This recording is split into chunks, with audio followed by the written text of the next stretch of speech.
Alors, bonjour tout le monde, bienvenue pour ce webinaire sur Instagram. Donc, si on parlait d'Instagram, on va être ensemble pendant 1 heure, donc avec notre invité aujourd'hui Astrid et puis avec ma collègue Anne-Marine. Juste avant de rentrer vraiment dans le vif du sujet et d'aller vous solliciter, de vous demander de nous poser un peu toutes vos questions par rapport à ce thème-là, ce que je vous propose, c'est plus une mini-interlude sur l'aspect technique de l'outil. Aujourd'hui, vous êtes sur un outil qui s'appelle Livestorm, donc c'est un outil de webconférence. Ça veut dire que l'interaction, elle va se faire à l'écrit. Ça veut dire que nous, aujourd'hui, avec Astrid et Anne-Marine, on ne vous voit pas, on ne vous entend pas. Par contre, on va pouvoir voir tout ce que vous allez poser comme question et nous dire sur la partie chat. Quand vous êtes sur l'écran, normalement, en bas à gauche, vous avez un petit onglet « Aide », un petit point d'interrogation. Si vous avez des problèmes de connexion, je vous invite vraiment à cliquer dessus.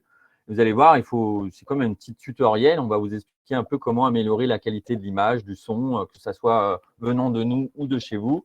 Vous pouvez aussi rejoindre le son via un téléphone si vraiment ça pose problème. Donc, il y a vraiment toutes les infos sur la partie aide. C'est important parce qu'on ne fera pas de médiation sur ce sujet-là. Ça veut dire qu'il y a qu'Anne-Marie, ma collègue, et puis moi-même, et même Astrid. On ne viendra pas vous aider s'il y a un souci technique. On est vraiment navré. On n'a pas les moyens, là, humains, pour répondre à toutes vos questions là-dessus. Par contre, la rubrique aide est importante. Et si malheureusement, vraiment, vous n'arrivez pas à vous connecter, sachez que le webinaire, il est enregistré. Donc, vous aurez accès au replay dès 15 h aujourd'hui. Donc, vous pourrez le revisionner dès aujourd'hui ou un autre jour.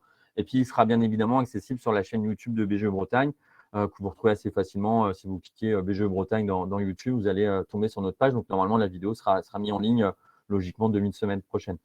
Et puis, pour les personnes accompagnées par BGE, c'est des choses que vous retrouvez aussi dans le bureau virtuel pour ceux qui ont un bureau virtuel d'ouvert.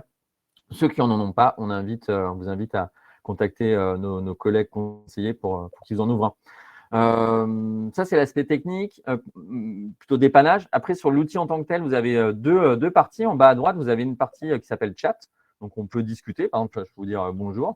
Donc, voilà, il y a pas mal de gens qui nous ont déjà pas mal salués. Là, on va vous laisser un peu en autonomie. On fera un peu entre guillemets, de médiation sur cette partie-là, juste pour voir s'il n'y a pas des questions qui sont posées sur la partie chat. En vous demandant de les poser dans la partie questions, qui est l'onglet juste à côté, donc avec le petit point d'interrogation, toujours en bas à droite. Donc, vous avez un onglet et vous pouvez nous poser toutes les questions que vous voulez, notamment poser des questions à Astrid, puisque ça va être elle aujourd'hui notre invitée sur ce thème-là. Je sais pas, alors moi, je ne peux pas en poser, mais est-ce qu'il y a quelqu'un qui voudra en poser une juste pour tester? Par exemple, nous demander, je ne sais pas quel temps il fait à Rennes. C'est pas très beau, mais… Est-ce qu'il y a un volontaire ou une volontaire? Donc voilà, ok. Merci Morgane. Donc Morgane nous demande si on va bien. Donc on lui répond que oui, tout le monde va bien. Anne-Marine, ma collègue, va répondre à certaines de vos questions comme ça à l'écrit, sur des questions assez standards. Et puis on viendra aussi piocher avec Anne-Marine pour poser oralement des questions à Astrid. Par exemple, la question de Morgane, je pourrais dire à Astrid, Astrid, Morgane nous demande comment tu vas, et Astrid pourra du coup répondre à la question de Morgane. Vous pouvez aussi voter pour vos questions. En fait, je ne sais pas si vous voyez, mais il y a une petite coche juste à côté du prénom de Morgane dans l'onglet questions.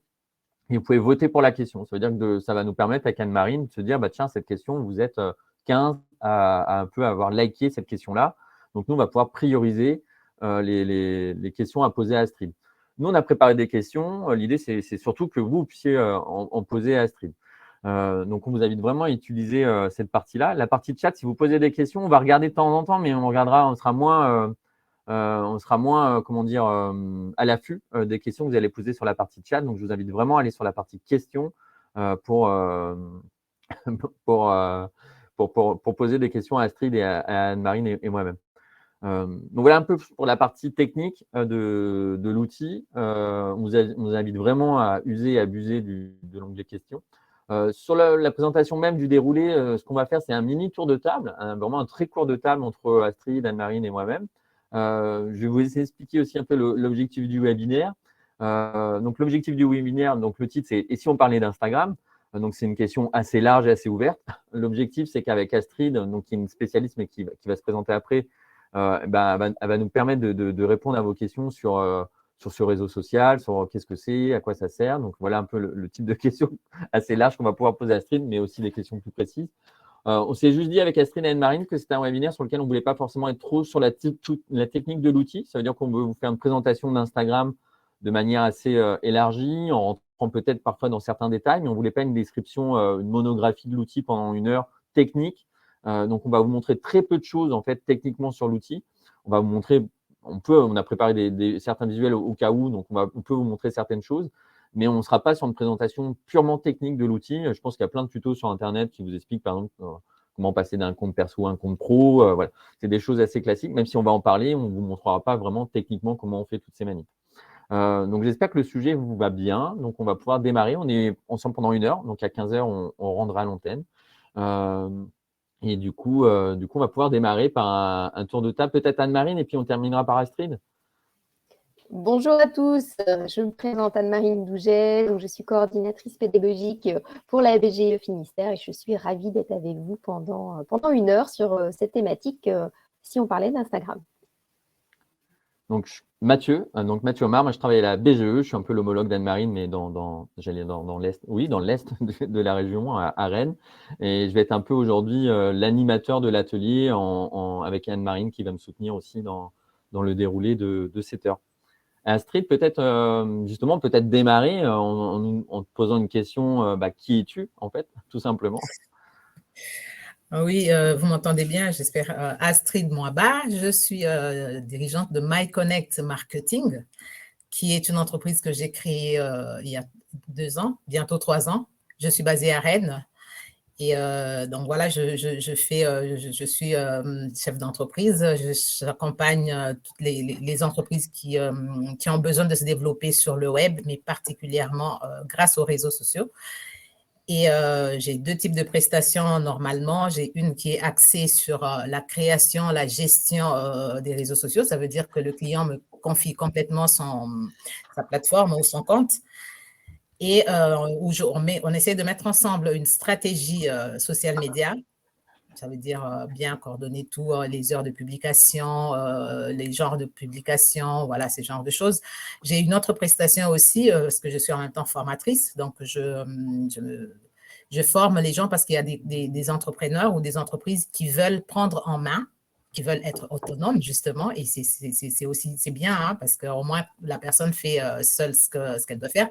Et donc, je donne des bases, les pratiques, les bonnes pratiques, les astuces, les conseils lors d'une formation ou d'un atelier ou du coaching. Voilà, ça c'est bon. Je me demandais, c'est quoi ton parcours, toi, Astrid? Comment tu es arrivée là aujourd'hui avec nous? Bon, comment je suis arrivée là? Bon, en fait, j'ai un parcours, j'ai une formation, j'ai un master 2 en communication.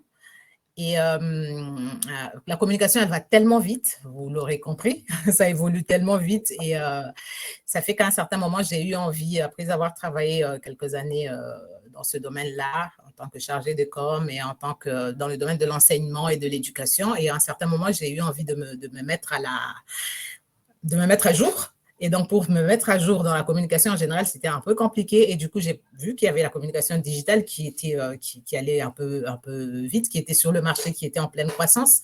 Et c'est comme ça que j'ai refait une autre formation de community management. Et donc, après ça, j'ai créé justement l'entreprise pour pouvoir travailler dans ce domaine. J'avais une question, alors n'hésitez pas, hein, les gens qui sont avec nous aujourd'hui, si vous avez des questions très précises à poser à Astrid, allez-y. Je sais que souvent au début, les questions sont un peu timides et puis après, on en a trop, on n'arrive pas à répondre Oui, ça, chose importante, peut-être qu'on n'arrivera pas à répondre à toutes vos questions aujourd'hui. Donc, il ne faut pas hésiter, notamment pour les personnes qui sont accompagnées par la BGE, à revenir vers nous pour avoir ces réponses-là. Donc, vous êtes peut-être accompagné par un conseiller ou une conseillère. Donc, il ne faudra pas hésiter à revenir vers eux. Puis Astrid, bien évidemment, on laissera ses coordonnées à la fin. Donc, les personnes qui souhaitent être recontactées pourront sans problème reprendre contact avec Astrid.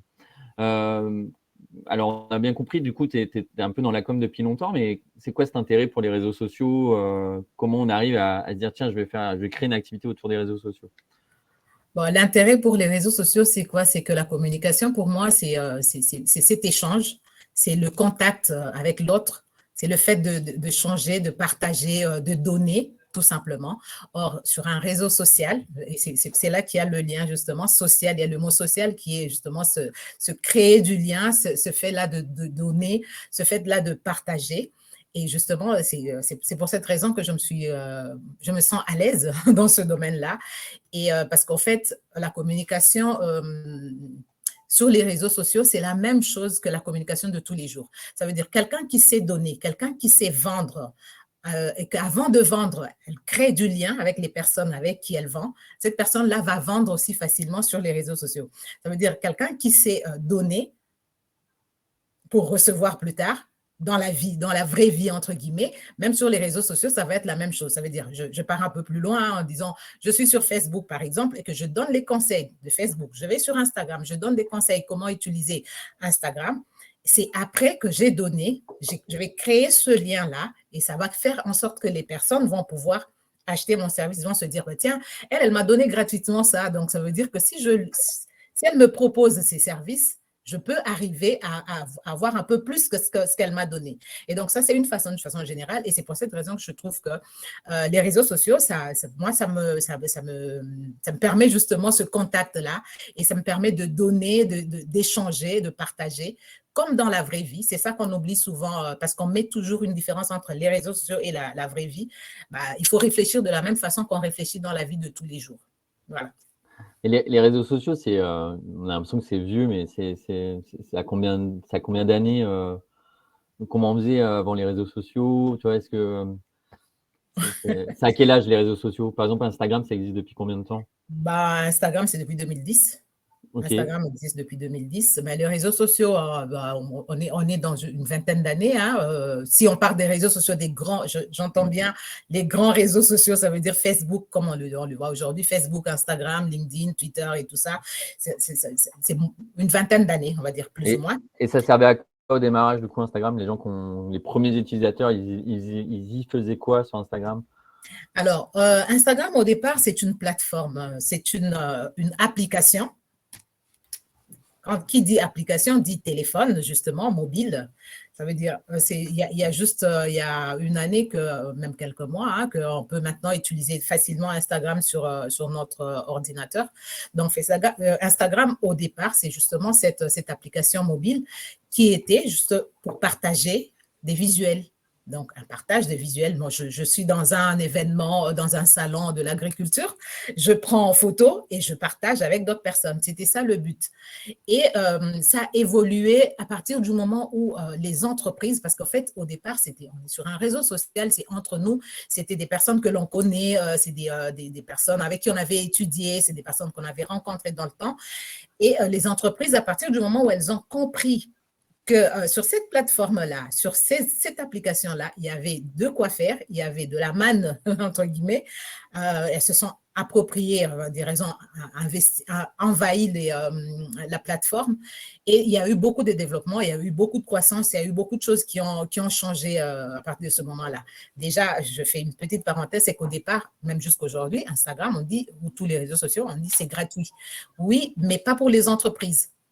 Parce que les entreprises sont censées pouvoir y mettre de l'argent, sont censées pouvoir faire de la publicité, sont censées pouvoir donner. Et c'est de ça que vit justement Instagram. C'est la présence qui est gratuite, mais si on veut communiquer de manière un peu plus efficace, à un moment donné, il faut peut-être payer des campagnes de pub. C'était ça quand tu dis c'est payant. Pour l'utilisateur lambda, le particulier, oui, il n'y a aucun intérêt. Il ne va pas aller faire de campagne de pub pour promouvoir ses posts. Mais quelqu'un qui est à son compte. Et du coup, ça rejoint un peu une question. Justement, j'allais y venir. Excuse-moi, Mathieu, nous avons une question pour Astrid de Pascal et qui est une question qu'on a de manière très récurrente dans nos accompagnements. On parle des réseaux sociaux, mais on parle aussi d'une présence sur le web. C'est-à-dire, se pose souvent cette question pour les entrepreneurs de savoir est-ce qu'on doit créer un site web ou plutôt être présent sur les réseaux sociaux. Astrid, quel est votre avis là-dessus ? Alors, je réponds tout de suite à cette question en disant, le site web, il va vous appartenir. C'est à vous.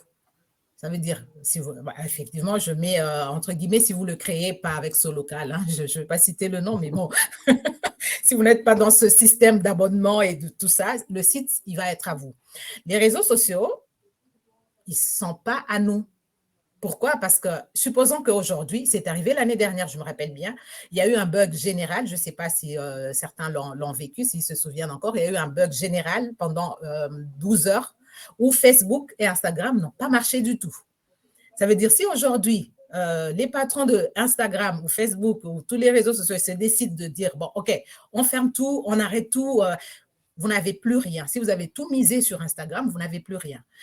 en même temps, j'entends bien le fait de dire, est-ce que je commence par le site Internet ou est-ce que je fais les réseaux sociaux? L'idée, ce qu'on évoquait tout à l'heure, le fait de dire que les réseaux sociaux, c'est gratuit, ça veut dire, le temps qu'on a commencé à parler là, j'ai déjà créé ma page, j'ai déjà posté j'ai déjà posté, fait au moins 2 publications, j'ai déjà demandé 2, 3 abonnements ou amis, comme on les appelle, ou followers, tout simplement. C'est gratuit. Et le site, je ne vais pas le faire en moins de 10 minutes. Ça demande du temps et ça demande beaucoup plus d'argent que les réseaux sociaux. D'où le fait de dire, bon, OK, je commence par Instagram. Et puis, quitte à penser au fait que si je me développe, si mon activité marche bien, il faut pas oublier ce fait-là de penser à se créer un site. Et également, il y a aussi le fait que pour certaines personnes et pour beaucoup de personnes aussi, hein, moi, je connais quelqu'un que j'ai rencontré il y a encore de cela 2 semaines qui me disait qu'il ne jure que par Instagram, quoi. Toute son activité se développe avec Instagram. Je lui parlais justement de la création d'un site. Il m'a dit non, moi pour l'instant, je ne veux pas le faire parce que tous mes abonnés, j'ai tout ce qu'il me faut sur Instagram. Et donc, si vous vous sentez bien, si vous sentez que vous avez les outils, vous avez la possibilité de développer ça, c'est possible aussi de pouvoir garder que Instagram, mais de bien se concentrer. D'où l'importance de connaître vraiment les astuces, les bonnes pratiques pour pouvoir vraiment se développer sur cette plateforme-là. J'ajoute juste une chose en disant, si vous ne pouvez pas créer votre site Internet, sachez que Instagram, votre réseau, votre compte Instagram, ça vous permet aussi d'être référencé sur Google. Donc, le référencement avec les réseaux sociaux, c'est aussi un élément très important. Ça veut dire, au jour d'aujourd'hui, je suis à Rennes, je cherche un community manager qui n'a pas de site Internet, mais qui a un compte sur Instagram ou sur LinkedIn ou sur… Il y a la possibilité, il y a moyen que je trouve, il y a beaucoup de probabilités que je tombe sur son nom, sur sa page Instagram. Donc, d'où l'importance de pouvoir aussi avoir un compte sur les réseaux sociaux. J'avais une question, Astrid, du coup, qu'est-ce qu'on peut y faire sur Instagram quand on n'a pas démarré son activité?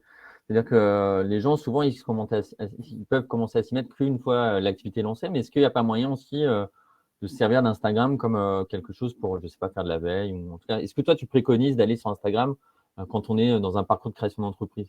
Et quelle utilité on pourrait en avoir? Oui. Alors, effectivement, j'ai eu encore un autre cas il y a 1 mois de cela. Non, pas 1 mois, ça va faire 2 mois. C'était au mois de décembre. J'ai rencontré une femme qui voulait créer, qui a créé finalement, qui voulait créer son entreprise dans le bien-être. Et donc, la personne disait, de toute façon, moi, j'attends quand je vais me lancer pour pouvoir créer. Bon, je lui ai dit non. C'est mieux de pouvoir, moi, ce que je préconise, ce que je conseille, c'est de pouvoir créer avant. Parce que vous avez la possibilité de créer en tant que profil, tout simplement, et de voir déjà, de s'approprier, d'apprivoiser, je veux dire, entre guillemets, comment ça se passe, les astuces, la façon de gérer sa communauté, et même de faire grandir la communauté, parce que ça, c'est la base. Ça ne sert à rien de dire, aujourd'hui, j'ai créé mon entreprise, donc tout de suite, je vais créer Instagram. Les gens ils vont pas se ruer sur votre profil, votre page, parce qu'il en existe des milliers, il en existe beaucoup. Donc, d'où l'importance de créer sa communauté. Et créer la communauté, c'est au fur et à mesure. Attention, il y a la façon de créer. Il y en a qui vont créer une communauté en achetant des abonnés. C'est faisable, c'est possible, mais c'est déconseillé, vraiment. Ça ne vous rapportera rien du tout. Déjà au niveau de la création du lien, comme je disais, le lien que l'on crée avec des vrais abonnés.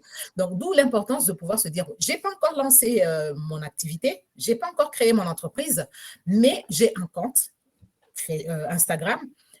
Ça peut être un profil, parce que là aussi, je profite pour donner un autre conseil, c'est de se dire, souvent quand on crée un compte Instagram, tout de suite, on veut passer au compte pro. La question, c'est que quand vous passez au compte pro et que vous revenez au compte personnel pour Instagram, c'est une perte. Et donc, vous aurez moins de visibilité. Pourquoi? Parce que le fait de passer au compte pro, Instagram vous met dans cette catégorie professionnelle, donc des entreprises. Et qui dit entreprise, qui dit professionnel, dit tu vas payer. Il y a de l'argent qui va rentrer pour Instagram derrière. Or, si à un certain moment, je me rends compte que non, en fait, il fallait que je retourne, que je refasse mon profil personnel.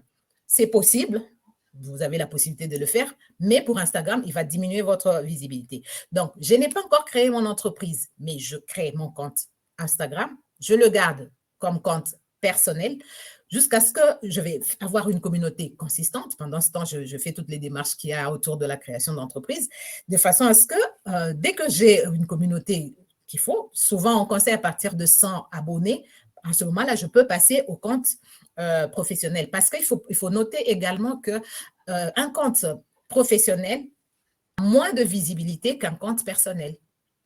Donc, pourquoi? Tout simplement parce que Instagram veut que vous mettiez de l'argent pour être beaucoup plus visible. D'où l'importance de se dire, bon, OK, je garde mon compte personnel, il se développe, j'ai plus d'abonnés, j'ai plus de possibilités d'avoir plus d'engagement, et puis après, je le change en compte professionnel. Voilà. Alors, il y a une petite précision juste pour les gens qui connaissent peut-être pas la petite subtilité. En fait, quand vous êtes sur Instagram, vous avez un compte perso, vous en avez peut-être un déjà. Souvent, on en a un juste à titre justement perso pour mettre en avant, je sais pas, en avant, je sais pas, les gens qui sont passionnés de cuisine, ils vont mettre toutes leurs plus belles photos de restos qu'ils ont pu faire dans l'année. Donc ça, c'est un compte perso. Il n'y a pas d'utilité à aller le passer en compte pro. Par contre, quand vous êtes sur une activité, je sais pas, je suis plombier chauffagiste, je veux mettre en avant un peu ce que je fais. J'ai pas encore démarré, je vais pouvoir effectivement m'inscrire sur Instagram. Ça peut aussi, je sais pas si tu l'as forcément dit comme ça, mais ça peut être aussi un outil de veille Instagram. Ça veut dire que en tant que de futur plombier chauffagiste, je peux aller regarder ce que font les autres plombiers chauffagistes pour voir si c'est pertinent ou pas aussi que je sois présent ou pas sur Instagram. Ça, on va pouvoir leur reposer la question. Vous êtes nombreux à nous avoir demandé est-ce que c'est pertinent ou pas d'y aller. Astrid pourra nous répondre tout à l'heure. Et du coup, je fais un peu ce qu'on appelle du benchmarking. Je vais étudier un peu la concurrence sur Instagram. Je regarde un peu les comportements, les fameux hashtags, etc. Qu'est-ce qui marche bien, qu'est-ce qui marche moins bien. Et puis, une fois que je suis immatriculé, je commence à avoir un peu de clientèle. Je me dis, tiens, est-ce que ça vaut le coup que j'aille faire de la pub, des campagnes payantes? Et est-ce que j'ai besoin d'analyser les gens qui likent mes publications? Et à partir de là, il faut, si vous avez besoin de ça, il faut transformer le compte en compte pro. C'est gratuit. Il n'y a pas ça se fait en 3 clics. C'est pour les personnes qui veulent le faire. Allez regarder sur Internet, passer son compte perso en compte pro, vous allez tomber sur plein de tutos et en 3 clics, c'est fait. Et après, ça vous permet d'analyser certains éléments, l'âge moyen, le sexe, est-ce que c'est plutôt des femmes, des hommes, la localisation, est-ce que les gens ils sont plutôt en Bretagne ou ils sont plutôt à l'étranger. Donc voilà, vous avez ces zones-là qui peuvent apparaître. Et du coup, il y avait sur la question, c'est peut-être ça, c'est revenir quand on est à son compte, est-ce que Instagram, là vous êtes plusieurs à l'avoir posé, est-ce que c'est plus opportun qu'un autre réseau social? Est-ce que c'est obligé Instagram? Est-ce que c'est plus destiné à d'autres activités? Si je résume un peu les questions un peu générales, j'ai oublié les prénoms des gens qui ont posé ces questions-là, mais voilà. Qu'est-ce que tu conseilles, toi? Est-ce qu'il y a une nature d'activité à exclure? Est-ce qu'au contraire, c'est quoi le profil des entrepreneurs qui sont sur Instagram aujourd'hui? Alors, pour répondre à ta question, à la première justement, ou pour se dire pourquoi Instagram, c'est un vrai moteur de recherche. Donc, on va y chercher l'inspiration. On va y chercher justement, on va faire son étude de marché, même quand on est en création d'entreprise. Il y a des gens qui ont trouvé des idées justement de création d'entreprise sur Instagram, justement parce que tu vas voir qu'il y a des gens qui se développent là-dessus, qui font des choses. Et donc, il suffit juste d'aller dans la barre de recherche, où c'est écrit recherche avec là pour vous écrivez ce que vous voulez, ce que vous recherchez, pour pouvoir trouver vraiment l'inspiration, pour pouvoir faire son étude de marché, pour faire de la veille, justement, se dire comment est-ce que les autres évoluent là-dessus, quel genre de communication ils font, qu'est-ce qu'ils disent, à quel moment ils publient, ce genre de choses. Et donc, c'est vrai que Instagram, en tant qu'outil ou application d'inspiration, pour beaucoup, au départ, le genre d'activité que l'on trouvait là, c'était ceux qui étaient dans la cuisine, ceux qui étaient dans tout ce qui est visuel, on va dire. Parce que, n'oubliez pas, j'ai bien dit que c'était une application visuelle. Donc, tout cela, c'était des métiers que l'on pouvait trouver là-dessus. Alors, à la question de savoir, quel genre d'activité, est-ce que tout le monde peut y aller, pour quelles raisons? Moi, je dirais au jour d'aujourd'hui, la première question qu'il faut se poser, c'est de bien connaître sa cible. Ce n'est pas de savoir est-ce que je peux y aller ou pas. C'est de savoir est-ce que ma cible se trouve sur cette plateforme-là. Ça, c'est le point de départ. Parce qu'au jour d'aujourd'hui, sur Instagram, on trouve toutes sortes d'activités. On trouve tout. Vous allez trouver un rédacteur web. Rédacteur web, c'est quelqu'un qui écrit pour le web. C'est de l'écrit, tout simplement. Mais il est sur Instagram. Vous allez me dire, comment? Oui, on va utiliser des outils, justement, comme Canva, où on va créer un visuel que l'on va publier, que l'on va poster. comme un visuel et on va faire passer son message. Vous allez trouver, j'ai été surprise de trouver un dentiste, par exemple. Vous avez des dentistes qui sont sur Instagram et qui se développent, qui vont trouver des clients justement sur cette plateforme-là. Donc, il n'y a pas de métier, il n'y a pas de domaine bien particulier. C'est vrai que ceux qui sont dans le domaine du visuel, ils ont plus de possibilités d'avoir plus de personnes parce que les gens vont regarder les images, ils vont regarder tout ça. Mais les autres, c'est question d'être un peu plus créatif, justement, et de comprendre. À partir du moment où vous savez que votre cible est sur ce réseau-là, sur cette plateforme-là, allez-y, mettez-vous, j'ai envie de dire, allez-y sans hésiter, quoi. Donc, c'est une plateforme qui, vous pouvez trouver du travail. Sur Instagram, j'ai parlé encore il y a une semaine avec une jeune fille qui m'a dit, au fait, moi, j'ai trouvé mon stage sur Instagram, justement, en écrivant dans la barre de recherche hashtag stage. Il a réussi à trouver un stage. Vous pouvez trouver du travail, vous pouvez acheter des maisons. Il y a des agents immobiliers qui sont dessus, il y a des médecins qui sont là-dessus. Mais tout, c'est de savoir bien utiliser cette plateforme-là. Ce n'est pas de se dire, bon, oui, j'y vais parce que tout le monde y est. Oui, mais c'est de pouvoir mettre en place, en pratique certaines choses, certaines façons de faire pour pouvoir accéder vraiment, se démarquer tout simplement. Tu parlais d'une stagiaire. Là, on a une Astrid. question de… Ah, vas-y Anne-Marine. Oui, pardon Mathieu, excuse-moi. Nous avons eu plusieurs questions qui sont revenues concernant donc la cible. C'est-à-dire, lorsqu'on crée par exemple un compte personnel sur Instagram, on va aller chercher du coup des personnes qui vont être intéressées par ce qu'on va diffuser. Est-ce qu'il y a des caractéristiques? Est-ce qu'il y a des types de personnes plus particulières qui se connectent ou qu'il faut aller chercher pour son activité? Est-ce que tu peux nous en dire un petit peu plus, Astrid? Donc, sur la cible, justement, ce qu'il faut savoir selon les études qui sont faites, qui ont été menées il y a de cela quelques années, justement, chaque année, il y a toujours une étude qui sort, même l'année dernière, en début d'année, il y a toujours des études qui sortent selon les statistiques. C'est que sur Instagram, c'est une plateforme sur laquelle vous allez trouver des jeunes, entre guillemets, ou des personnes entre 18 et 25 ans. Cette statistique a beaucoup évolué parce qu'au départ, c'était des jeunes, des plus jeunes. Là, on est entre 18 et 25 ans, je dirais, c'était jusqu'en 2020, 20, 21 plus ou moins. Là, on passe plus jusqu'à 35 ans, de plus en plus. Pourquoi? Parce que les plus jeunes, donc 13, 17 ans, ils ont émergé vers un autre réseau. Et ça fait que sur Instagram, ça ne nous rajeunit pas du tout. Ça fait qu'on devient un peu plus, ça devient le réseau où il y a un peu plus des personnes matures ou d'un certain âge. Et donc, c'est en fonction justement de ça, de votre âge, que vous allez pouvoir, de l'âge de votre cible, que vous allez pouvoir dire, OK, je vais rester sur ce réseau-là, en fonction de l'activité, en fonction de la cible. Et justement, le fait de passer au compte professionnel, ça vous permet de voir l'âge des personnes qui vous suivent, tout simplement. Et aussi, aller voir justement les comptes des autres concurrents. Justement, en train de chercher d'aller dans la barre de recherche, de taper, je sais pas, je suis dans la restauration, je mets hashtag restaurant Rennes, par exemple. Ça me permet de voir qui sont ces personnes-là qui suivent. Je vais voir sur un compte ce que je trouve qu'il est bien. Je vais voir le nombre d'abonnés.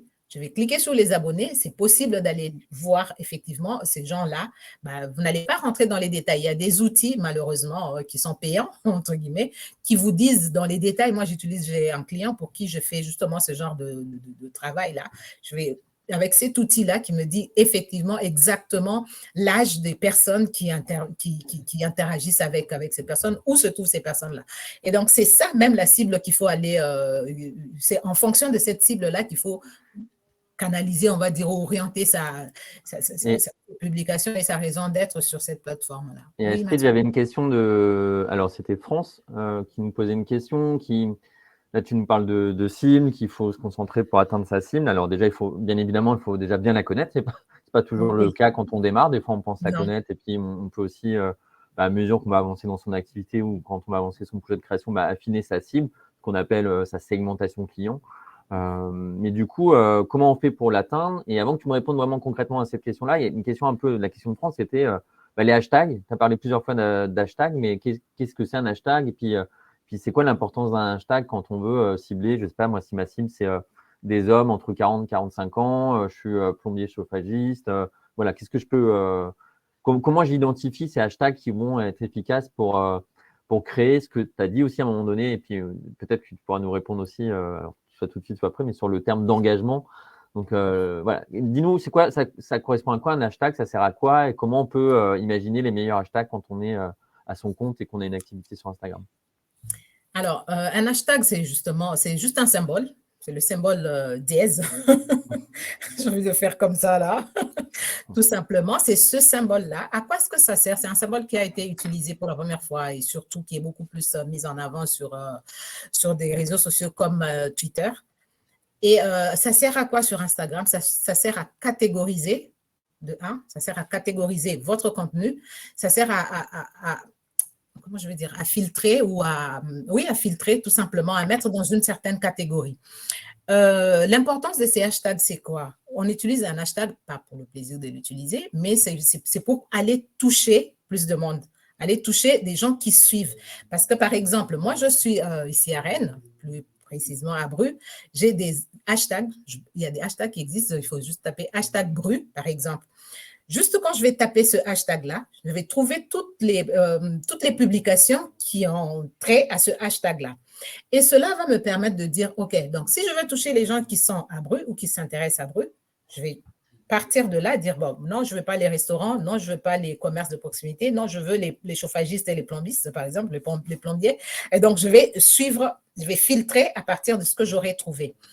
Le hashtag, c'est quoi? Ça va aider justement à ce que tu disais, ça permet d'avoir plus d'engagement. Parce que sur Instagram, contrairement à Facebook, sur Facebook, vous allez demander aux personnes de s'abonner à votre compte. Vous allez demander des amis, à devenir des amis, comme on dit dans le langage de Facebook. Mais sur Instagram, vous ne pouvez pas demander à quelqu'un de s'abonner à votre groupe, à votre compte. C'est la personne qui va faire la démarche. Or, en utilisant un hashtag, la personne va être notifiée. Par exemple, dès que moi je suis hashtag restaurant, à chaque fois, pour Instagram, c'est un signal que moi j'aime bien tout ce qui est restaurant Rennes, tout simplement. Dans mon fil d'actualité, j'aurai des publications qui auront ce hashtag-là. Et ça va me permettre, ça va faire en sorte que je vais découvrir des comptes que je ne suis pas, que je ne connais pas. Et en les découvrant, tout simplement, qu'est-ce qu'on fait? On va cliquer sur ce compte-là et on peut s'abonner et continuer à suivre l'actualité de ce compte-là. Donc, le hashtag, c'est important parce que ça permet d'élargir notre communauté, tout simplement. Je disais, pour créer la communauté, on ne va pas demander, mais en utilisant les bons hashtags, on peut arriver à élargir sa communauté de cette façon-là. Donc, quels sont les hashtags? Comment on va savoir les bons ou les pas bons? Il n'y a pas de bons ou les moins bons. Déjà, quand vous allez dans la barre de recherche, vous tapez hashtag, je veux dire, assurance, tout simplement, ou hashtag entrepreneur.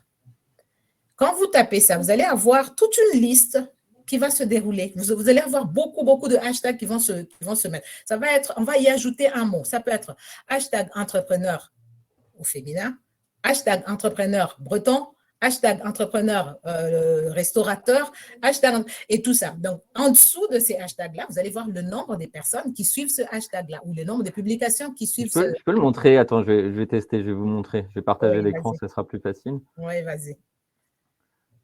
Alors, je vais juste, bien évidemment… Alors, j'espère que vous le voyez bien. Je vais essayer de zoomer un petit peu. Donc là, c'est le compte de la BGE Ille-et-Vilaine. Alors, j'espère que vous voyez bien. Je ne peux pas faire mieux. C'est vrai que c'est une application qui est plutôt optimisée pour téléphone portable. Oui, c'est optimisé. Il y a beaucoup de choses qu'on peut faire qu'avec son téléphone. Mais c'est déjà mieux qu'on peut faire des choses aussi à partir du… Je vous rassure, on voit. Il n'y a pas de souci. Oui, OK. Alors, par exemple, Sébastien qui nous demande food truck, qu'est-ce qu'il faut faire, pas faire. Bah, si je tape food truck Rennes, alors là, il me propose là, vous voyez les premiers résultats. Alors si vous voyez bien, on voit, ça, c'est des comptes. On est d'accord? Ça, c'est des comptes. Oui, et on voit bien les food truck Rennes là, qui sont juste là. Hop. Et je vais tomber sur tous les food trucks qui ont l'habitude d'utiliser alors là, il y a une petite particularité quand vous êtes sur l'appli PC. Vous avez les meilleures publications qui s'affichent en premier. C'est celles qui ont le plus d'engagement. Donc, c'est des likes, mais ça peut être aussi d'autres choses. Ça peut être des commentaires, par exemple. Et puis après, vous avez les plus récentes. C'est les dernières publications où il y a eu le hashtag Food Truck Rennes. Sur le téléphone portable, je crois qu'il y a des onglets en fait. C'est pas présenté comme ça, mais vous retrouvez grosso modo la même chose. Et par exemple, là, pour vous répondre alors c'est pas la question j'ai oublié le prénom de la personne qui a un projet de food truck. J'ai oublié, Sébastien. Là, on voit pas mal de choses, donc on revoit les hashtags à la fin. Du coup, je profite de vous montrer ça. Astrid, là, la question de Sébastien, c'était qu'est-ce qu'il faut poster, qu'est-ce qu'il ne faut pas poster, et j'ajouterais à quelle fréquence. Est-ce qu'il faut poster tous les jours? Est-ce qu'il faut poster que des images? Est-ce qu'on peut poster? Là, par exemple, on voit que la personne, elle a posté une galerie, c'est-à-dire qu'il y a plusieurs photos. Est-ce que c'est intéressant? Voilà. Qu'est-ce que tu préconises, toi, comme fréquence, puis peut-être comme contenu à publier sur des posts Instagram? Alors, je vais répondre en revenant d'abord à la question des hashtags, justement, pour finir. Quand vous recherchez les hashtags qu'il faut publier, n'allez pas sur les hashtags qui ont un grand volume. Ça veut dire, quand vous faites de la recherche, justement, comme tu montrais là, il y a des hashtags, on va vous dire qu'il y a 150 000 publications et vous aurez des hashtags où il n'y a que 100 ou 200 ou 500 publications. L'idéal, c'est de trouver l'équilibre entre les deux. Donc, mettez des hashtags où il y a beaucoup de publications ensemble avec des hashtags où il y en a moins. Parce que si vous prenez que les hashtags où il y a beaucoup de publications, on dira, c'est sûr qu'il y a de la demande, c'est sûr qu'il y a aussi de l'offre. Et le problème, c'est que vous risquez d'être noyé justement dans ces hashtags-là. On ne va pas vous retrouver dans les meilleures publications comme Mathieu vient de nous le montrer. Par exemple, dans le cas de Sébastien, pour ce projet de food truck, alors il ne faut pas qu'il en utilise que 2, mais il pourrait utiliser Street Food, là, qui est utilisé presque plus de 11 millions de fois. Ouais. J'imagine que si je mets Street Food Rennes, bah, vous voyez, ils sont que 270 à l'avoir utilisé. Donc, l'utilisation des deux va venir peut-être, à la fois, on a quelque chose d'assez large, et en même temps d'assez précise. Il y avait une question tout à l'heure sur est-ce qu'il ne vaut mieux pas focaliser une communication locale. On peut faire du très local sur Instagram en utilisant les bons hashtags. Voilà. Donc, justement, pour le local aussi, quelque chose qu'il ne faut pas oublier, c'est de toujours mettre le plus possible quand vous faites votre publication Instagram, d'ajouter un lieu. Ça veut dire quand je publie, aujourd'hui, je suis à Rennes. Demain, je peux mettre je suis à Saint-Malo. Après-demain, je suis à Vannes, par exemple. Donc, toujours mettre le lieu. Pourquoi? Parce que le lieu, ça permet aussi d'avoir une communication locale, comme on vient de le dire. Mais il y a des personnes qui suivent des lieux particuliers. Ça vous ouvre encore un peu plus d'opportunités d'aller toucher du monde en utilisant les lieux. Pour revenir au hashtag, encore un autre élément à ne pas oublier, c'est qu'en gros, il ne faut pas aller… Instagram nous donne la possibilité d'en utiliser 30. Mais l'idéal serait d'utiliser entre 1 et 10. Pas moins de 10, pas moins de 10, plus ou moins 10, 15. Donc, c'est mieux parce que comme ça, de cette façon, vous ouvrez votre champ et vous pouvez avoir la possibilité de toucher un peu plus de monde. N'en mettez pas trop et évitez de mettre toujours les mêmes hashtags. Ça aussi, c'est quelque chose que Instagram n'aime pas trop parce qu'il va vous considérer comme un robot. Ça veut dire aujourd'hui, je mets hashtag food truck, hashtag Rennes, hashtag restaurant, hashtag nourriture, hashtag manger sain. Demain, je remets les mêmes choses. Après, demain, la même chose. Pour Instagram, c'est un signal que vous êtes un robot. Et donc, vous risquez de vous faire bannir simplement pour rien. Je vais revenir à ce que tu disais, la fréquence de publication. Et justement, à ce niveau, j'ai écrit un livre blanc sur le meilleur moment pour publier. Donc, pour ceux qui le désirent, Mathieu vous en parlera encore une fois à la fin. Donc, à quel moment, tout ce qui est intéressant, ce qui est important dans tout ça, c'est la régularité. Ça veut dire, c'est pas bien, je ne vais pas me mettre à publier aujourd'hui parce que j'ai eu un atelier sur Instagram où on m'a donné les tips, les conseils, tout ce qu'il faut. Et donc, je vais publier et demain, je ne publie plus rien. Non. Essayez d'être régulier dans la publication. Ça veut dire, quelles idées? Où est-ce que je vais trouver des idées de publication? Aujourd'hui, j'ai eu un atelier, donc je publie sur les idées qu'on m'a données aujourd'hui. Dans mon quotidien, j'ai participé à un atelier. Je vais publier ça. Je suis en train de faire ma promenade. Je trouve quelque chose qui a trait à mon activité. Voilà, je vais prendre aussi, je vais trouver ces genres d'idées. Et pour bien organiser tout ça, effectivement, il faut savoir créer justement ce qu'on appelle une ligne éditoriale. Une ligne éditoriale, c'est quoi? Ça va être la démarche à suivre, ça va être la ligne directrice à suivre. Et quand on a une ligne éditoriale, on va avoir certaines couleurs de la marque, on va avoir un feed, donc le fil d'actualité qui va être beaucoup plus harmonieux, qui va être cohérent avec notre identité, avec notre marque, justement. Et on ne va pas se mettre à se dire, bon, aujourd'hui, je n'ai rien publié, mon Dieu, je vais m'arracher les cheveux pour trouver des idées, qu'est-ce que je vais faire? Non, parce qu'on aura programmé à l'avance, on aura un calendrier de publication que l'on aura à l'avance et au final, on va gagner beaucoup, alors beaucoup de temps. Parce qu'on ne va pas perdre du temps à faire ça. Et justement, au jour d'aujourd'hui, avec tout ce qu'il y a eu comme évolution, avec croissance justement sur ces réseaux, sur les deux réseaux, Instagram qui est ensemble avec Facebook, vous avez la possibilité de pouvoir programmer. Vous avez des outils qui sont directement liés sur votre compte Facebook à partir du moment où vous associez. D'ailleurs, ce n'est même plus ça. Au départ, il fallait associer nécessairement un compte Instagram à un compte Facebook pour pouvoir accéder à ces outils-là. Mais aujourd'hui, vous n'avez pas besoin d'avoir un compte professionnel pour l'associer à votre Facebook. Il faut juste mettre les deux ensemble. Vous avez la possibilité de pouvoir programmer déjà et ça va vous aider à gagner du temps. Ça va vous aider à publier des choses de façon beaucoup plus cohérente. Juste pour préciser, l'outil, c'est Facebook My Business, hein, si je ne me trompe pas. Suite Business. Suite Business. Donc, vous tapez My Business ou Suite Business Facebook, Business, vous allez tomber dessus. Et effectivement, vous pouvez lier votre compte Instagram à ce compte Facebook. Ça vous permet de faire des publications en différé, de dire je publie ça, cette publication-là que le lundi sur Facebook et la même publication, je la publie tous les mardis. Donc voilà, vous pouvez varier un peu les plaisirs en termes de plateforme, donc Facebook ou Instagram, et puis de fréquence, parce que peut-être que votre cible, vos clients, vos prospects, ils ont des comportements aussi différents sur les deux plateformes. C'est important ce qu'a dit Astrid, hein, la partie, la stratégie, on va dire la stratégie de contenu, qui est comment j'imagine une stratégie de contenu. Là, on a vu beaucoup les posts. On avait une question sur les stories. Est-ce que tu peux nous dire juste ce que c'est une story? Et puis, alors, je suis sur l'exemple, là, je peux vous montrer en direct. Je ne sais pas si on peut voir des stories sur PC, je n'ai jamais essayé. Elles sont là, tu les as, voilà. Ouais, donc, alors là, j'ai mis pause, mais vous voyez, il y a un petit gif. Là, un petit gif, c'est une petite animation, là, le bonjour qui s'anime si je clique dessus. Mais vas-y, tu peux nous dire, Astrid, du coup, une story, c'est quoi et ça sert à quoi? Les stories, c'est story en anglais, histoire.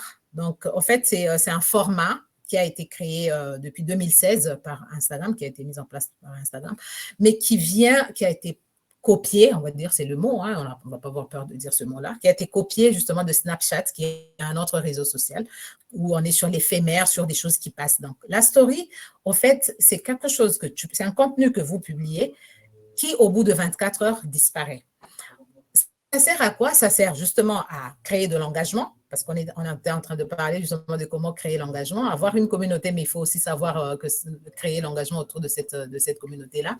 Ça permet de montrer, c'était ça le but au départ, hein, de montrer le côté humain des réseaux sociaux. Ça veut dire, vous êtes une entreprise de formation, par exemple, ou vous êtes une entreprise, je ne sais pas, un restaurant. Je suis sur les restaurants aujourd'hui, je ne sais pas pourquoi. Et voilà, donc vous allez vous casser les œufs dans votre restaurant, dans votre cuisine. Vous faites une petite story, une petite vidéo qui dure très souvent moins de 30 secondes, 1 minute grand max. Donc, vous faites ce genre, vous montrez le côté humain que, ah oui, on s'est trompé, on a cassé les œufs, on a fait tomber le truc, ou montrez vraiment comment vous travaillez, montrez vos bureaux, votre quotidien. C'était ça le but. Donc, c'est de faire rentrer les gens dans votre quotidien, dans l'objectif de créer du lien, dans l'objectif de pouvoir créer de l'engagement autour de votre marque. Et ça fait qu'il y a des gens qui suivent. Tout simplement, au jour d'aujourd'hui, il y a au moins 62% d'utilisateurs qui s'intéressent à une marque ou à un produit ou à un service parce qu'ils l'ont vu en story. C'est fou comme statistique. Et ce que je score encore dans ces statistiques, c'est que j'ai trouvé quelque part aussi qu'il y avait au moins 34% des personnes qui vont dans un magasin parce qu'ils ont vu un produit en story, tout simplement, pour vous dire. Que parfois, les gens disent, mais ça sert à quoi? Ça sert à rien, c'est juste montrer des trucs. Non, on va montrer justement ce côté-là et ça peut permettre aux personnes de se dire, ah oui, donc eux aussi, à eux aussi, ça arrive ce genre de choses. Ah oui, eux, ils sont capables de faire ça. Donc, j'y vais. Donc, en fait, c'est à ça que ça sert les stories. Alors, Instagram a compris à un certain moment que, oui, ça dure 24 heures. Au bout de 24 heures, ça disparaît. Et il a mis en place une autre fonctionnalité que nous avons juste là devant nous, voilà ce que sur lequel je pointer là. Donc, Si vous ce voyez, qu'on c'est appelle juste des en dessous, stories là, à la une. les petits macarons, là, voilà, les Oui, stories à la une. oui, les stories à la une, ça veut dire, bon, moi, le jour Alors, juste où pour info, cette je travaille entreprise-là, pas à Kébrez, moi. Je vends pas de kebab. Je vous ai mis ça au pif, hein. Je vous rassure, j'ai aucune action dans ce fast-food. ouais, c'est important de Pardon. le dire. Donc, ça fait que les personnes les gens qui arrivent pour la première fois sur votre compte vont avoir accès à ces stories-là, mais il faut les mettre à la une. Ça veut dire, quand vous avez créé votre story, il faut d'abord créer la story et puis aller la mettre à la une. Et là, elle peut rester sur votre profil. Là aussi, c'est important de pouvoir soigner les stories à la une. Waouh, on va sur mon compte. Les cordonniers mal chaussés. Pardon. Non, mais vas-y, c'est pas grave. Vas-y. Non, non, vas-y. J'ai mis la météo. Souvent, juste pour préciser, les stories comme ça à la une, on va les classifier par thème. Là, on voit que Astrid, elle a mis ma météo. On a parlé d'ateliers tout à l'heure. Bah, là, elle met en avant pas mal de choses d'ateliers qu'elle peut réaliser un peu partout en Bretagne. Là. Donc voilà, elle se met en scène. Et elle va, quelque part, c'est un peu les archiver pour pour que les gens continuent un peu à les consulter. Oui, parce que ça donne ça rassure les personnes qui vous suivent, se disent, bon, c'est pas une personne qui commence, qui va tout faire sur moi, son expérimentation sur moi, c'est quelqu'un qui a déjà de l'expérience, c'est quelqu'un qui a déjà fait des choses. Et donc, si elle fait ça, je lui confie ou je vais acheter son produit parce qu'il y a déjà quelque chose derrière, quoi.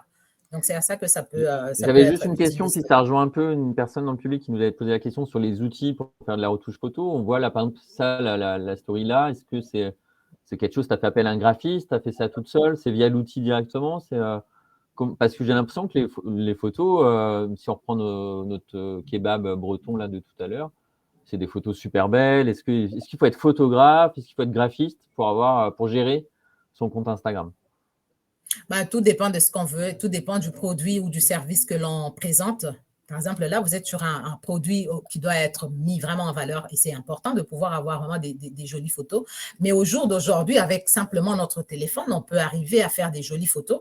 Je suis désolée s'il y a des photographes professionnels dans le groupe, mais bon, c'est important aussi. Si on a de l'argent, on a du budget à mettre derrière, c'est bien de faire appel aux photographes, mais on peut justement arriver à faire des jolies photos, des jolis visuels avec notre téléphone, quitte à les retravailler après sur des applications ou des outils très simples comme Canva, justement. Canva vous permet de créer vos visuels ou de les refaire, d'ajouter de la lumière ou tout simplement à partir de l'application Instagram, vous pouvez filtrer. Il y a des filtres justement qui existent où vous mettez telle couleur parce que vous allez arriver sur certains profils où vous avez juste cette teinte-là de couleurs qui reviennent sur toutes les photos.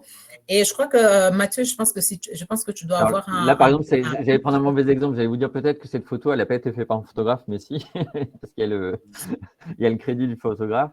Mais peut-être sur ton compte à toi, Astrid, tu as peut-être des… Non, je disais sur le… non, je n'ai pas de photos de photographe. Sur le truc, les outils, sur le truc que je t'ai donné… Ah oui.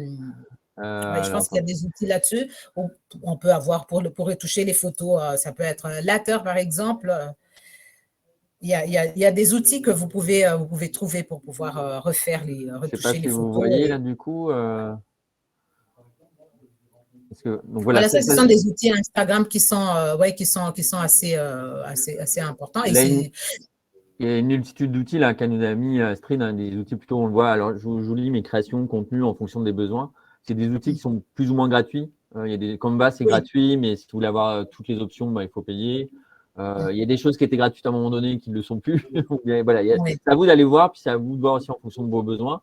Je reviens sur l'idée du photographe. Si vous avez les moyens ici, il y a un objectif très précis derrière qui est ça va me permettre d'augmenter mon chiffre d'affaires. Peut-être que passer par un photographe, ça peut être chouette. Et après, je reviens un peu sur la trame éditoriale. On en a parlé un tout petit peu.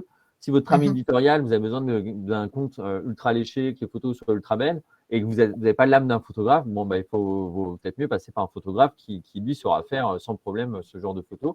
Et au contraire, vous pouvez faire le parti pris inverse, de dire moi, je veux un truc qui veut passer pour quelque chose d'amateur, très photo pris sur le vif. Et vous pouvez aussi avoir des choses très spontanées comme ça, et ça n'a aucun impact. Tout va dépendre, on revient sur cette idée de segmentation client.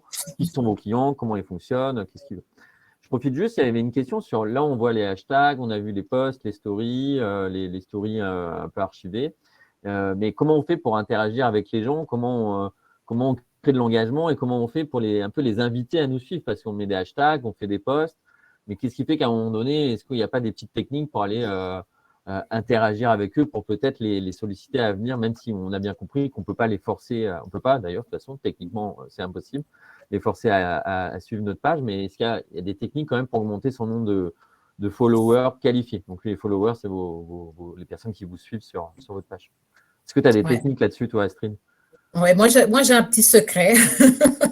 C'est pas un secret, mais c'est une astuce que je fais. Justement, ça rejoint ce que je disais au départ, c'est le fait de créer du lien, c'est le fait d'échanger, c'est le fait de partager. Si vous donnez le plus possible, vous allez voir que les gens, le fait de recevoir, à un certain moment, ils vont commencer à vous suivre spontanément. Mais il y a aussi justement cette façon-là d'aller. Vous commencez par interagir sur les posts, les publications des autres. C'est comme ça que vous allez vous faire remarquer. Ça veut dire, moi, je suis avocat, je vais dire avocate tout simplement. Je vais chercher les comptes qui traitent de ces sujets-là. Je vais voir les personnes qui ont aimé ces publications-là et je vais interagir aux publications de ces personnes. Parce que ces personnes-là vont avoir des notifications comme quoi Astrid est venue voir votre profil, Astrid a aimé ceci et cela. Et qu'est-ce qu'on fait généralement? C'est qu'on veut rendre la monnaie, on veut rendre justement l'ascenseur. Et du coup, ces personnes-là vont s'abonner à votre compte. Donc, c'est très important de pouvoir commencer par interagir, de pouvoir laisser un commentaire très simple, souvent, hein, enfin, c'est juste avec des emojis. Voilà, les emojis, c'est aussi des choses qu'il ne faut pas oublier. Dire, ah oui, ce plat-là, c'est bon, ça sent bon, ça semble vraiment bon. Oh, j'aime bien ajouter, vous parlez, vous donnez votre point de vue et ça fait que les autres personnes qui vont voir, déjà la personne elle-même, le propriétaire du compte va vous remarquer. Et les autres personnes qui suivent cette personne-là vont voir votre commentaire parce que ça va s'afficher dans les personnes qui ont commenté sur ce post-là et ça fait que vous allez attirer facilement les personnes vers vous. Ça, c'est une façon d'avoir plus de communauté, quoi, d'abonnés, une façon de créer. On a l'exemple, par exemple, on a Oran Optique qui a publié Canon avec des petites flammes, là. Donc, on peut se dire peut-être que si je suis la personne qui gère le compte Kebrez, bah, tiens, je vais me dire, tiens, Oran Optique, c'est quoi? Oui. Et puis, je vais me dire, bah, tiens, voilà. C'est intéressant, je vais la suivre, je vais m'abonner. Alors là, je ne vais pas le faire, mais vous voyez, s'abonner pour les personnes qui ne l'ont jamais fait, il suffit de cliquer. C'est fait en un clic. Et voilà, on s'abonne là au compte d'Oran Optique parce qu'à un moment donné, elle a mis un commentaire ou plusieurs commentaires. Comme après, on peut créer d'autres moyens aussi on peut créer des partenariats avec d'autres comptes. On aurait pu imaginer, là, par exemple, Alanou photographe, bah, il est sur toutes les photos. Donc, spontanément, je vais aller aussi cliquer sur son profil. Les stories, tout à l'heure, Astrid vous a montré, mais on peut aussi, je sais pas, imaginer des concours avec d'autres. On va venir taguer le voisin, voilà, l'ami qui peut être intéressé. Donc, il y a plein de petits moyens comme ça pour aller créer du flux, de l'engagement. Donc, je ne sais pas si on répond vraiment à la question, mais alors, France qui nous redemande interagir, c'est bien, mais est-ce que c'est pas chronophage? Est-ce que justement aller faire du commentaire comme ça? On le voit bien là, le Orion Optique, on peut se dire le Canon avec des petites flammes. Est-ce que c'est pas un copier-coller qu'elle met à tous les commentaires qu'elle voit? Est-ce que c'est vraiment efficace? Est-ce qu'il n'y a pas des moyens un peu différents pour aller chercher de l'abonné et de l'abonné qualifié? Parce que c'est ça surtout. Vous êtes nombreux à nous dire oui, mais est-ce que c'est intéressant? Est-ce que j'y vais? Mais en fait, il faut y aller et puis il faut faire des actions que si vous avez identifié que votre cible, elle interagissait sur Instagram. Si votre cible n'est pas sur Instagram ou si vous êtes persuadé à 100% qu'elle n'est pas dessus, vous pouvez aller sur Instagram, mais ça sera de la veille et ça ne sera pas un moyen de développer votre activité. Donc, oui, je peux donner des petites astuces pour créer de l'engagement, pour créer pour que les gens nous suivent au-delà des commentaires. Oui, je suis tout à fait d'accord du fait que c'est chronophage, c'est fatigant de pouvoir aller commenter, de créer justement ça.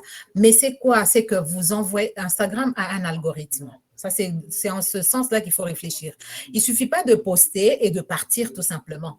Il ne suffit pas d'attendre que les autres viennent tout seuls comme ça. Parce que Instagram, c'est en fonction, il va vous montrer aux autres comptes en fonction de votre activité. en fonction de ce que vous faites sur la plateforme. À partir du moment où vous ne faites rien, Instagram aussi se dit ça, c'est un compte qui ne fait rien. Justement, j'ai cet exemple-là en parlant de l'algorithme. Quand vous faites une publication, vous avez 10% d'abonnés à qui Instagram notifie votre publication. Et c'est à partir du moment où il y a des interactions, il y a un j'aime, un commentaire et tout, que votre publication, votre contenu est considéré comme un contenu qui a de la valeur. Et quand il n'y a aucune interaction, votre contenu, il peut se perdre. Et le fait que vous-même, vous n'interagissez pas, le fait que vous postez et vous repartez, c'est ça aussi le danger de programmer les publications. Hein, j'ai programmé, je ne regarde plus, je m'en vais. Non.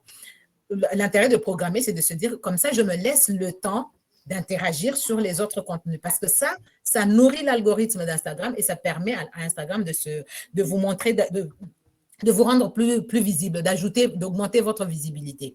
Alors, l'astuce très simple, je peux dire, qui fonctionne beaucoup plus, c'est après avoir créé, quand on pense qu'on a une certaine communauté, c'est simplement de faire de la publicité. Ça, c'est le moyen que l'on peut avoir pour gagner plus d'abonnés, que l'on peut avoir pour avoir plus de visibilité, que l'on peut mettre en place pour pouvoir créer plus d'engagement. C'est de faire la publicité, c'est de mettre en place des jeux concours, c'est d'utiliser aussi, ça c'est important, c'est d'utiliser les nouvelles fonctionnalités que vous donne, que met en place Instagram. Par exemple, il y a eu les reels, les réels comme on dit en français, qui ont été mis en place par Instagram. Je ne te moque pas, je dis les réels aussi, moi. Je dis tout le temps ça. Comment tu dis en anglais? C'est les reels. Oui. Et donc, le fait d'utiliser ces fonctionnalités-là, les nouvelles fonctionnalités, ça vous permet d'avoir beaucoup de visibilité, beaucoup plus de visibilité, parce que c'est de l'argent qu'Instagram a mis en place pour développer ce genre d'application, ce genre de fonctionnalités. Et donc, ça vous permet d'augmenter votre visibilité et votre engagement. Donc, soit on va mettre en place, on va faire de la publicité, on va faire des promotions, on va faire des jeux concours, on va créer des partenariats, on va utiliser les différentes fonctionnalités. Les lives, par exemple, le fait d'être en direct sur Instagram, ça permet aussi, ça augmente votre visibilité. Ce sont tous des astuces qui peuvent vous aider, qui peuvent développer votre compte, tout simplement. J'ai une question, je vois l'heure qui tourne, mais juste une petite dernière. Elle a été très récurrente là dans l'onglet questions. Il existe quand même plein de réseaux sociaux. Astrid, un conseil pour choisir le réseau social qui va être le plus pertinent, si on doit en choisir un. Si on doit en choisir un, je vais me répéter, on va le choisir en fonction de ses objectifs et de sa cible, tout simplement. Donc, moi, j'ajouterais même de mon activité, en fonction de mon activité, de mon objectif et de ma cible. Si j'ai une cible qui est les femmes entre 20 et 35 ans, mon activité, c'est le bien-être. Et mon objectif, c'est d'aller vendre mes prestations ou mes produits de bien-être. Je vais sur Instagram. Donc, vous voyez, c'est en fonction justement de mon activité, en fonction de ma cible. Si je connais bien ma cible, bon, c'est vrai que c'est toujours un travail. Hein? Il ne faut pas se dire qu'on connaît sa cible comme ça, comme par un claquement de doigts. Moi, la première, je fais toujours mon travail là-dessus. Mais c'est ça qu'il faut se mettre. Il faut prioriser un réseau. Ben oui, je l'ai fait parce que maintenant, j'ai comme objectif d'aller trouver des personnes dans ce domaine-là. J'ai comme objectif de vendre mes formations, par exemple. Dans ce cas, je sais que les gens qui ont besoin de formations, ils sont sur tel réseau. Si je sais que j'ai comme objectif juste d'être visible, bon, OK, je vais sur tel. Donc, on tient compte de ses objectifs, de sa cible et de son activité. Et le résumé, le mélange de ces trois éléments, ça me permet de choisir mon réseau. Merci Astrid. Il y avait une dernière question, puis après on clôturera, mais c'est Charlène qui nous demandait à partir de quand c'est intéressant d'engager un community manager. Alors, moi je peux répondre et puis je te laisse répondre après Astrid pour voir si on a le même point de vue. En fait, je pense qu'il y a différentes manières d'approcher cette question-là. Bien souvent, quand vous êtes solo entrepreneur ou quand vous êtes à 2 ou 3 associés, bon, alors à 2 ou 3 associés, c'est plus facile de se répartir ces tâches. Quand vous êtes tout seul, tout va dépendre des moyens que vous mettez dans votre projet. Tout va dépendre de la nature même de l'activité. Des fois, c'est très facile de sous-traiter cette partie-là, un community management. Des fois, c'est un projet qui est beaucoup trop ancré, personnel, c'est-à-dire que c'est quelque chose que vous portez en vous et vous aurez du mal, quoi qu'il arrive, même si vous avez le budget, à sous-traiter une partie. J'ai envie de dire, à un moment donné, il faut vous dire, en fait, à un moment donné, la question de France était, est-ce que c'est pas chronophage? Oui, c'est chronophage, les réseaux sociaux, de manière large, pas qu'Instagram, mais tous les autres, surtout si vous en avez 2 ou 3 gérés, parce que vous pouvez avoir des cibles que sur Instagram, des cibles que sur LinkedIn, des cibles que sur YouTube. Donc, tout ça, ça va aussi s'interconnecter. Donc, ça peut être très chronophage et c'est lent. Ça veut dire que ça peut être très lent avant d'avoir un premier retour sur investissement. En termes de temps, vous allez mettre beaucoup de temps et beaucoup d'énergie avant de voir des premiers clients, des premiers prospects et du chiffre d'affaires tout simplement qui va augmenter grâce à ces moyens de communication. Et en fait, à partir d'un moment donné, au début, c'est facile, vous dites j'arrive à gérer parce que peut-être qu'au début, vous n'avez pas beaucoup d'activités. Parce que vous êtes en démarrage. Donc, vous n'êtes peut-être pas 50. Par exemple, Astrid, peut-être, quand elle a démarré, elle n'avait peut-être pas plein d'ateliers ou de formations toutes les semaines. Peut-être qu'aujourd'hui, elle en a un peu plus et du coup, sa part de réseaux sociaux, en tout cas de community management, c'est peut-être un peu plus compliqué pour elle. À partir d'un moment, l'entreprise, si elle grossit, la partie community management, vous avez différentes solutions. Soit vous l'externalisez, donc c'est faire appel à un indépendant, ou bien vous l'internalisez. Ça veut dire que vous embauchez un salarié qui va faire en partie ça, mais peut-être pas que. Ou bien vous faites appel à une agence de com qui, elle, va englober toutes vos stratégies de communication et dedans va gérer une partie de vos réseaux sociaux. Donc la réponse, c'est pas oui ou non. C'est pas, et puis c'est pas demain qu'il faut le faire ou après-demain, c'est quand vous en ressentez le besoin et quand, d'un point de vue purement stratégique, si c'est opportun ou pas. Je sais pas, Astrid, si tu voulais. Est-ce que tu es d'accord avec ma réponse ou C'est parfait, Mathieu. Et peut-être le mot de la fin pour toi, Astrid, c'est Astrid m'a proposé en début d'atelier de webinaire. Astrid, vous voyez, alors pour ceux qui veulent aller l'argent sur Instagram, allez-y. Son compte, c'est MindConnect Marketing, c'est la page qui est ouverte là devant vous. Vous pouvez la contacter directement sur Instagram, mais vous pouvez aussi, si vous le souhaitez, elle va transmettre son mail là maintenant. Et elle peut éventuellement vous envoyer ce qu'on appelle son livre blanc. Donc, Astrid, elle en parlera sûrement mieux que moi, mais elle a un livre blanc qu'on retrouve sur le lien Linktree ou pas? Ou je dis des bêtises? Non, tu ne l'as pas là-dessus. C'est par mail, pour ceux qui sont intéressés, pour ne pas le donner comme ça à ceux qui n'en ont pas besoin, quoi. Donc, je vais retrouver l'adresse mail d'Astrid et puis ceux qui veulent. Ou bien, Astrid, tu peux le mettre dans la partie chat. Est-ce que tu mettrais ton adresse mail? Ça sera plus facile. Sur Instagram, quand on est sur Instagram, ils vont voir sur Instagram, il y a mon site, ils vont sur le site. Et puis pour les gens, mais est-ce que tu la laisserais quand même dans la partie chat pour les gens qui souhaitent éventuellement? Oui, je vais laisser là. Je ne la connais pas par cœur, moi, ton adresse mail. myconnectmarketing@gmail.com. Ouais, MindConnect Marketing, en espérant que je ne fais pas de faute. gmail.com. Oui, connecte avec K. Ouais, ça c'est bon. Donc, je vous ai mis l'adresse mail dans la partie de chat d'Astrid. Si vous voulez reprendre contact avec elle, il y a bien évidemment les réseaux sociaux. Elle est sur LinkedIn ou autre. Donc, pas hésiter à revenir vers elle. À pouvoir vous diffuser ce qu'elle appelle son livre blanc. C'est un peu les premiers conseils, c'est ça, Astrid? C'est un livre blanc sur le meilleur moment de publier sur Instagram. Donc, sur la fréquence, voilà. En tout cas, merci à toi, Astrid. Merci aussi, Anne-Marine. Merci à vous. On avait dit 1 heure, il est 15h03. Vous avez posé beaucoup de questions, donc on n'a pas pu répondre à toutes. On n'a pas répondu exactement peut-être aux questions que vous avez posées. On a peut-être parfois répondu exprès à côté pour quand même vous amener vers d'autres informations. Si vous avez d'autres questions, s'il y a des questions sur lesquelles on n'a pas été clair ou s'il y a des questions qu'on n'a pas pu répondre, vous êtes logiquement accompagné par un de nos collègues en Bretagne. Si ce n'est pas le cas, vous pouvez tout simplement aussi m'écrire. Donc, mon adresse mail, je vais le remettre pour ceux qui le souhaitent. Mais normalement, vous avez tous un conseiller. Donc, moi, c'est Mathieu.Omar. Ça, je la connais plus facilement. BGE35.com. Mais je vous invite vraiment à prendre contact plutôt avec votre conseiller BGE. Et puis, vous pouvez bien évidemment revisionner ce webinaire quand on aura mis fin à la vidéo, à la fois sur le lien Livestorm ou bien directement sur YouTube d'ici une petite semaine. Et on vous donne rendez-vous. Le prochain webinaire, c'est si je ne dis pas de bêtises, le 9 mars. Et je peux vous renvoyer, si vous voulez, le lien du prochain. Comme ça.